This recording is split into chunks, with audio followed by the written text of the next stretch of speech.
చూస్ country delight, live better. ఇప్పుడే country delight యాప్ని download చేసుకోండి. Welcome to Suman TV. Kavitha రాసిన లెటర్పై ఇప్పుడు రాజకీయాల్లో అతిపెద్ద చర్చ జరుగుతోంది. ఎందుకు కవిత కేసీఆర్కి ఇలాంటి లెటర్ రాయాల్సి వచ్చింది? నిజంగా కవిత రాసిన లెటరేనా అనేది పక్కన పెడితే, కవిత రాసిందనే కన్ఫర్మేషన్ కూడా దాదాపు బయటకు వస్తుంది. ఎవరు లీక్ చేశారు అనేది అదొక సబ్జెక్టు. అయితే కవిత రాసిన లేఖలో చాలా కీలకమైన అంశాలు ఉన్నాయి. అవి బయటికి కనిపించనివి. అవి కేసీఆర్కి, కేటీఆర్కి, హరీష్ రావుకి, పార్టీలో ఉన్న నాయకత్వానికి చాలా స్పష్టంగా అర్థమయ్యే ముచ్చట్లవి. ఎందుకు కవిత ఇంత అసంతృప్తిని వెలగక్కింది పార్టీ పైన? ఎందుకు కవిత వరంగల్ సభ పైన ఇన్ని విమర్శలు చేసింది? తండ్రినే ఏకంగా కేసీఆర్నే ఎందుకు ప్రశ్నించాలనుకుందనేది ఇప్పుడు అతిపెద్ద పాయింట్. చాలా సింపుల్గా చెప్పాలంటే, మామూలుగా బీఆర్ఎస్ లోకల్ గ్రామాల్లో ఉండే కార్యకర్తకు అర్థమయ్యేటట్టు చెప్పాలంటే, కవితకి బీఆర్ఎస్కి మధ్య గ్యాప్ పెరిగింది. ఇది కన్ఫామ్, చాలా స్పష్టంగా కన్ఫామ్ చేయాల్సిందే. చాలామంది అంటున్నారు రాజకీయాల్లో, లేదు ఆమె వాళ్ళ పార్టీలో అట్లే ఉంటుంది అనుకోవచ్చు, కానీ చాలా స్పష్టంగా అర్థమవుతుంది. కవితకి ఫామ్ హౌస్కి మధ్య కూడా గ్యాప్ పెరిగింది, కవితకి బీఆర్ఎస్ భవన్కి మధ్య కూడా గ్యాప్ పెరిగింది.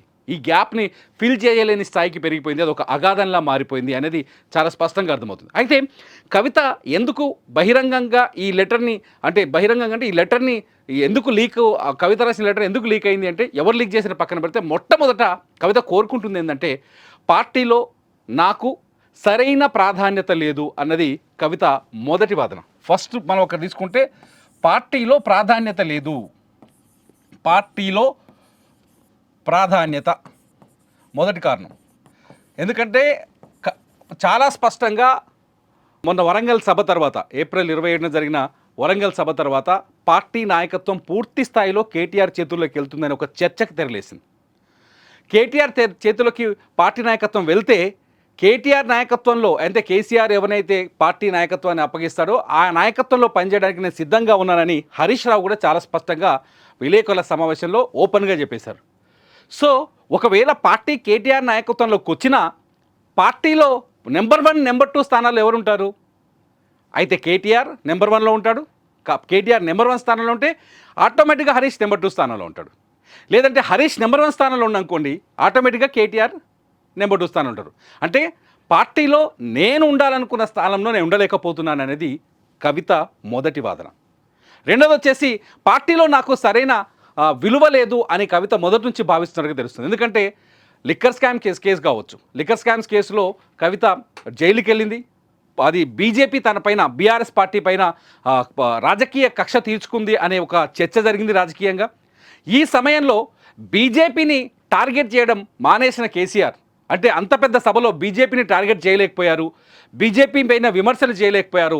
ఫలితంగా నాకు ప్రాధాన్యత దక్కలేదు, నా అరెస్ట్కి ప్రాధాన్యత దక్కలేదని కవిత భావిస్తున్నట్టు తెలుస్తుంది. అంతేకాదు, పార్టీ కోసం నేను జైలుకి వెళ్తే, పార్టీ కోసం నేను ఎంత పెద్ద త్యాగం చేస్తే, కనీసం నన్ను ఒక పెద్ద ర్యాలీలాగానో లేకపోతే బెయిల్ వచ్చిన రోజు కొంత గౌరవంగానో తీసుకొచ్చే ప్రయత్నం చేయలేదు అని కవిత అసంతృప్తిగా ఉన్నట్టుగా కొంత సమాచారం ఉంది. అంతేకాదు, ఆ రోజు తిహార్ జైలు నుంచి కవిత విడుదలైన తర్వాత ఆమె ఒక ప్రెస్ మీట్లో బీజేపీని సవాల్ చేస్తూ కొన్ని వ్యాఖ్యలు చేసింది. ఈ వ్యాఖ్యల్ని విన్న తర్వాత కేసీఆర్ కవితని మళ్ళీ ప్రెస్ మీట్ పెట్టొద్దు, ఇప్పట్లో మీరు నేరుగా హైదరాబాద్ వచ్చేయండి అని చెప్పేసి కొంచెం ఘాటుగానే ఆదేశించినట్టు తెలిసింది. ఈ అన్ని కారణాలు కూడా కవితని నాకు పార్టీలో ప్రాధాన్యత లేదు, నేను మామూలు కార్యకర్తగానే ఉంటున్న పార్టీలో, నేను మా సామాన్య కార్యకర్తగానే ఉంటున్నానే ఒక ఫీలింగ్లోకి తీసుకుపోతున్నట్టుగా సమాచారం. అందుకే కవిత నాకు పార్టీలో ప్రాధాన్యత కావాలని బలంగా పట్టిందని తెలుస్తోంది. అందుకే ఇటువంటి లేఖ కేసీఆర్కి రాసినట్టుగా కొంత సమాచారం అందుతోంది. ఎట్ ది సేమ్ టైం కవిత ఇంకో విషయం చెప్పింది, సభ నిర్వహణ సరిగ్గా లేదు, సభలో ఏదైతే ధూమ్ధామ్ ఉందో ధూమ్ధామ్ సరిగ్గా నిర్వహించలేదు. అట్లాగే పార్టీకి మొదటి నుంచి 2001 నుంచి పనిచేస్తున్న నాయకులకి సరైన విలువ ఇవ్వలేదు, సభలో వాళ్ళతో మాట్లాడించాల్సింది కేసీఆర్ స్పీచ్కి ముందు అని ఇంకో పాయింట్ రైజ్ చేసింది. దీనివల్ల కవిత ఏం చేస్తుందంటే, పార్టీలో చాలామంది అసంతృప్తిగా ఉన్నారు, నాలాగా ఆలోచించే వాళ్ళు చాలామంది అసంతృప్తిగా ఉన్నారు, కాబట్టి వాళ్ళందరికీ ప్రాధాన్యత దక్కలేదు అనే భావనని కేసీఆర్ ముందుకు తీసుకెళ్లే ప్రయత్నం చేసినట్టు తెలుస్తుంది. అంటే నాకు కూడా ప్రాధాన్యత లేదు, నాలాంటి వాళ్ళకు కూడా ప్రాధాన్యత లేదు. ఈ మాట వల్ల కవిత పార్టీలో అసంతృప్తిగా ఉన్న నాయకుల్ని తన వైపు తిప్పుకునే ప్రయత్నం చేస్తున్నట్టుగా చాలా స్పష్టంగా అర్థమవుతుంది. ఇక మూడో పాయింట్కి వస్తే, కవిత ఎప్పుడైతే జైలుకి వెళ్ళొచ్చిందో 8 నెలల పాటు ఆమె జైల్లో ఉంది. జైల్లో ఉన్నంత కాలం కనీసం కేసీఆర్ ఒక్కసారి కూడా జైలుకు వచ్చి తనని పరామర్శించలేదు. దీనివల్ల పార్టీలో నాకు ప్రాధాన్యత లేదు అనే మెసేజ్ కార్యకర్తల్లోకి వెళ్ళిపోయిందనే బాధలో కూడా ఉంది. మొత్తంగా కవిత పార్టీలో, బీఆర్ఎస్ పార్టీలో నాకు ప్రాధాన్యత లేదు అనే నిర్ణయానికి వచ్చిన తర్వాతనే పార్టీతో అటో ఇటో తేల్చుకోవాలనే నిర్ణయం తీసుకున్నట్టుగా తెలుస్తుంది. ఈ నేపథ్యంలోనే వరంగల్ సభని ఆధారంగా చేసుకొని కవిత ఖచ్చితంగా కేసీఆర్ దృష్టికి తన మనసులో ఉన్న భావనను తీసుకెళ్లే ప్రయత్నం చేసినట్టుగా ఈ లెటర్ ద్వారా మనకు చాలా స్పష్టంగా అర్థమవుతుంది. పార్టీలో పూర్తి స్థాయిలో కవిత అసంతృప్తిగా ఉంది. అంతేకాదు కవితకి కేసీఆర్కి మధ్య గ్యాప్ బలంగా పెరిగిందని తెలుస్తోంది. ఎట్ ది సేమ్ టైం కవితకి కేటీఆర్కి మధ్య కూడా చాలా గ్యాప్ ఉందని తెలుస్తోంది. ఇప్పటికే కేసీఆర్ కవితతో మాట్లాడలేదు, టచ్లో లేరు అని ఒక ప్రచారం అయితే బీఆర్ఎస్ వర్గాల్లో వినిపిస్తోంది.